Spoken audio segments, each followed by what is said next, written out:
Good morning बच्चों। My self doctor Lakshmi Gupta, government girls college Dholpur. आज हम चर्चा करेंगे बीए थर्ड ईयर के सेकंड पेपर, जिसके अंतर्गत आज हमारा विषय रहेगा पर्यावरणीय समस्याएं। पर्यावरणीय समस्याएं क्या हैं, इसे कैसे हम समझ सकते हैं, इसको समझने के लिए हमें जानना आवश्यक है कि पर्यावरण क्या है।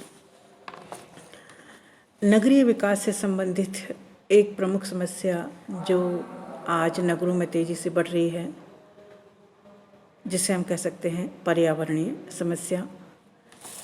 शाब्दिक रूप से पर्यावरण दो शब्दों से मिलकर बना है, पहला परि, दूसरा आवरण। परि का अर्थ होता है चारों ओर से, जबकि आवरण का अर्थ होता है ढके हुए, जिसका सीधा साधा अर्थ होता है पर्यावरण का तात्पर्य उन सभी प्राकृतिक और सामाजिक दशाओं से है जो एक प्राणी के जीवन को चारों ओर से घेरे रहती है। अलग अलग विचारकों ने, समाजशास्त्रियों ने इसे अपने अपने शब्दों में परिभाषित करने का कार्य किया है, जिसमें रॉश इसे परिभाषित करते हुए लिखते हैं, पर्यावरण कोई भी वह बाहरी शक्ति है जो हमें प्रभावित करती रहती है। इसी प्रकार गिस्टर्व ने परिभाषित करते हुए लिखा है, पर्यावरण का तात्पर्य प्रतीक उन दिशाओं से है जो किसी तथ्य अर्थात वस्तु अथवा मनुष्य को चारों ओर से घेरे रहती है तथा उसे प्रत्यक्ष तौर पर प्रभावित करती रहती है। अगर हम इनकी परिभाषाओं को देखें तो हम यह कह सकते हैं कि पर्यावरण वह भाग है जो मनुष्य को, व्यक्तियों को, वस्तुओं को चारों ओर से घेरे रहता है और उसे प्रभावित करते रहता है। पर्यावरण समस्या का संबंध आपके सिलेबस में नगरीय समस्याएं हैं या नगरीय विकास से संबंधित जो भी समाजशास्त्र है, उसके अंतर्गत इस विशेष पर्यावरण संबंधी समस्या का अध्ययन करने पर ध्यान दिया गया है, जिसमें हम कह सकते हैं कि इस पर्यावरण प्रदूषण के प्रकार कितने प्रकार के हो सकते हैं, जिसमें हम कहेंगे कि वायु प्रदूषण है, जल प्रदूषण है, ध्वनि प्रदूषण है, मृदा प्रदूषण है, रेडियोधर्मी प्रदूषण है। यानी विभिन्न प्रकार के पर्यावरण प्रदूषण वर्तमान समय में देखने को मिल रहे हैं, जिसके कारण हमारा नगरीय क्षेत्र बहुत अधिक प्रभावित हो रहा है। वायु प्रदूषण यानी जो हम श्वास लेते हैं हवा में, जिस तत्व के जो गुण होने चाहिए उन तत्वों के संतुलन में हमें अंतर देखने को मिलता है, जिससे अनेक प्रकार की श्वास संबंधी समस्याएं मानव को देखने को मिल रही हैं। अब हम कह सकते हैं कि इसके कारण कौन कौन से हैं। इसके कारण बहुत सारे हो सकते हैं, जैसे बहुत सारे उद्योग हैं, उनसे जो वेस्ट मटेरियल निकलता है, वेस्ट पदार्थ निकलता है, उसको हम ऐसे ही खुले में छोड़ देते हैं और वो हमारे पूरे पर्यावरण को विषैला या दुर्गंध रहित बनाने का कार्य कर देता है। खनिज पदार्थों से या खनिज ईंधन से जो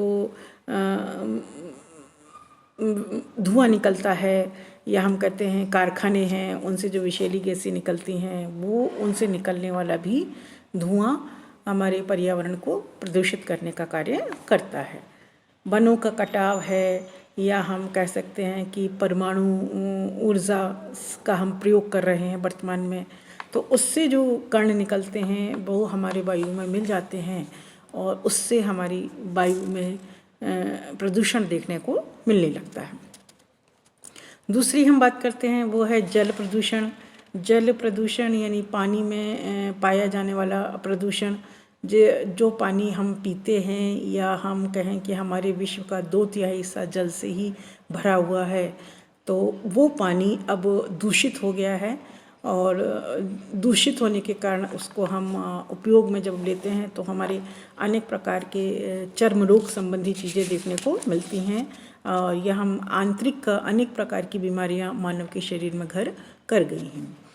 तीसरी हम बात करते हैं, नगरों में ध्वनि प्रदूषण बहुत ज़्यादा है। ध्वनि यानी जैसे कि गाड़ी का जो हॉर्न बजता है, या हम कहते हैं किसी भी चीज़ों की जो आवाज़ बहुत तीखी होती है, जो हमारी आँखों को बहुत हमारे कानों को असहनीय लगने लगती है, तो इस प्रकार की चीज़ें हमारे शहरी पर्यावरण में देखने को ज़्यादा मिलने लगी हैं। मृदा प्रदूषण भी भूमि प्रदूषण का भी कहा जाता है, जिसमें हम कह सकते हैं मिट्टी है, भूमि की संरचना है, इस पर भी बहुत ज़्यादा हमें परिवर्तन देखने को मिलने लगा है। नेक्स्ट हम बात करते हैं रेडियोधर्मी प्रदूषण, यानी वैज्ञानिक ने जब परमाणु की खोज की तो ज्ञात हुआ कि परमाणु में असीम शक्तियाँ हैं, तो उससे उसकी आशा जागी। लेकिन जहाँ हम इसको एक्सपेरिमेंट करते हैं, उनसे जो धुआं निकलता है या हम कहते हैं कि उनका जब परीक्षण किया जाता है, उनसे जो गैसेस निकलती हैं वो गैसेस हमारे समाज के विकास के लिए या हमारे पूरे क्षेत्र में फैल जाती हैं, जिससे कि प्रदूषण की समस्या देखने को मिलने लगती है।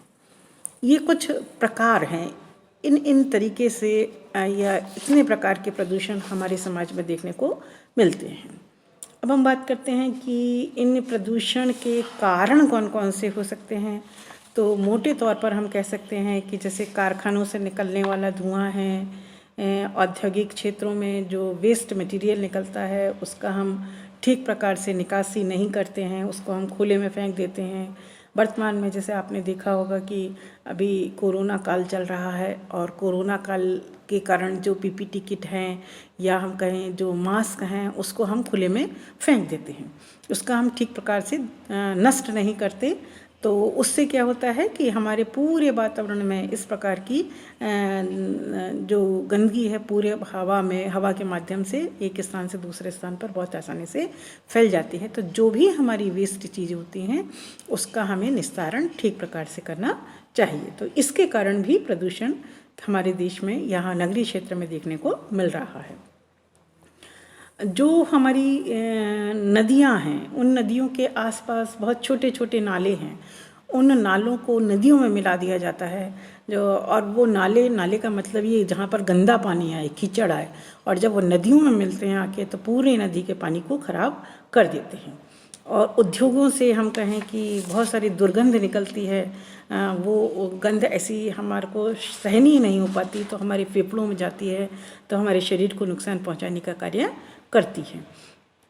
इसी प्रकार जो जीव जंतु जिनकी मृत्यु हो जाती है, उनको हम ठीक प्रकार से उनका जैसे कहते हैं जिससे इंसानों का अंतिम संस्कार होता है, उनको भी ठीक प्रकार से उनके गड्ढे में गाड़ के उनको अंतिम क्रिया, उनकी भी अंतिम संस्कार जैसे कार्य किया जाना चाहिए। जबकि हम क्या करते हैं, वो जानवरों को हम खुले में फेंक देते हैं, जिससे कि कीड़े मकोड़े उसमें लग जाते हैं या जो हमारे जानवर हैं उनको खाते हैं, उससे बहुत गंदगी फैलती है, जिससे कि हमारा पूरा नगरीय पर्यावरण या ग्रामीण पर्यावरण प्रभावित होता है और अनेक प्रकार की समस्याओं को जन्म देने लगता है। आज का युग जो कहते हैं आणविक युग है, और हम अनेक प्रकार के परमाणु परीक्षण समय समय पर करते रहते हैं।